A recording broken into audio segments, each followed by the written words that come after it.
Let's learn Copilot CLI by selecting random commands. So I'm going to launch the spinner here and let's see what we land on.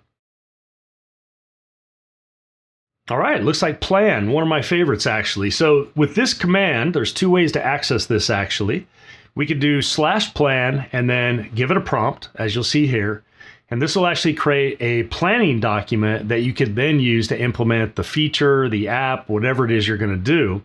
So there's some examples down here. You want to add pagination as an example, or you want to refactor the authentication module, but it's involved. So you create a plan first, then you can dive into implementing that plan. So let's run over to Copilot and I'll just show you how to get started real quick. Now there's two ways to do this as mentioned. One is /plan, and then we could give it the prompt. You'll see it pops that in for me. Now, another way we could do this is through Shift-Tab. Right now we're in interactive mode, but if I hit Shift-Tab, we can go to plan mode, or if I hit it again, we can go to autopilot mode.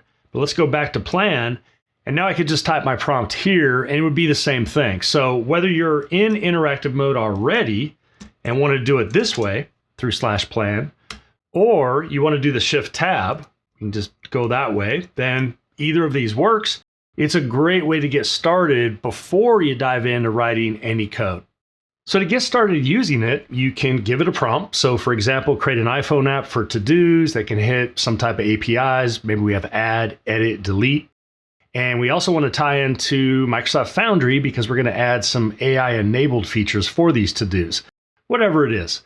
Well, that will give you a planning document like the one you see here. This is a pretty robust one that I iterated over multiple times. But it breaks things down into the project structure. It has different phases for the APIs and the database and data models and the front end and all those type of things. And that's what you can generate with it. So that's the plan command.